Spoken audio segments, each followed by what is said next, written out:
Hello, അപ്പോൾ ഇന്നൊരു പരിപാടി ഉണ്ട്. ഉമ്മാൻ്റെ മൂത്തപ്പൻ്റെ മോൻ്റെ കുട്ടീൻ്റെ മുടി കളിച്ചിൽ പരിപാടിയാണ്. അങ്ങനെ അങ്ങോട്ട് പോകാനായിട്ട് ഇതാ എല്ലാവരും റെഡിയായി നിൽക്കുന്ന, പിന്നെ വണ്ടിയിലൊക്കെ കയറി യാത്ര പോയിക്കൊണ്ടിരിക്കുന്നതാണ്. നല്ല രസമായിരുന്നു കേട്ടോ. കുറച്ച് ലോങ് ഉണ്ട്, അരീക്കോട് ആ ഒരു ഭാഗത്തായിട്ടാണ്. അപ്പോൾ സോയി പിന്നെ വണ്ടിയിൽ കയറിയപാടെ നല്ല ഉറക്കമായിരുന്നു. നല്ല മഴ ഉണ്ടായിരുന്നു കേട്ടോ ഞങ്ങൾ പോകുന്ന ടൈമിലായിട്ട്.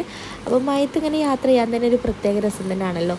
പിന്നെ അവിടെ വീട്ടിലെത്തിയിട്ടോ. വീട്ടിലെത്തിയത് അത്യാവശ്യം ആൾക്കാരൊക്കെ ഉണ്ടായിരുന്നു. ഞങ്ങൾ വന്നവർ കുറച്ചൊക്കെ ഉണ്ടായിരുന്നു. 2 ട്രാവലറും 2 കാറും ആയിരുന്നു കേട്ടോ. പിന്നെ ബേബിയെ കാണാനായിട്ടുള്ളത് ആ ഒരു തിരക്കായിരുന്നു. അങ്ങനെ ഞങ്ങളും പോയി കണ്ടു. പിന്നെ ബേബിക്കുള്ള ഡ്രസ്സൊക്കെ ഇതാ കൊടുത്തിട്ട് പിന്നെ വന്ന് വീടൊക്കെ ഒന്ന് കാണല്ലോ എന്ന് വെച്ചിട്ട് മുകൾക്കൊക്കെ ഒന്ന് പോയതായിരുന്നു. ഇങ്ങനെയൊക്കെ വരുമ്പോഴല്ലേ നമ്മൾ വീടൊക്കെ ഒന്ന് കാണുള്ളൂ.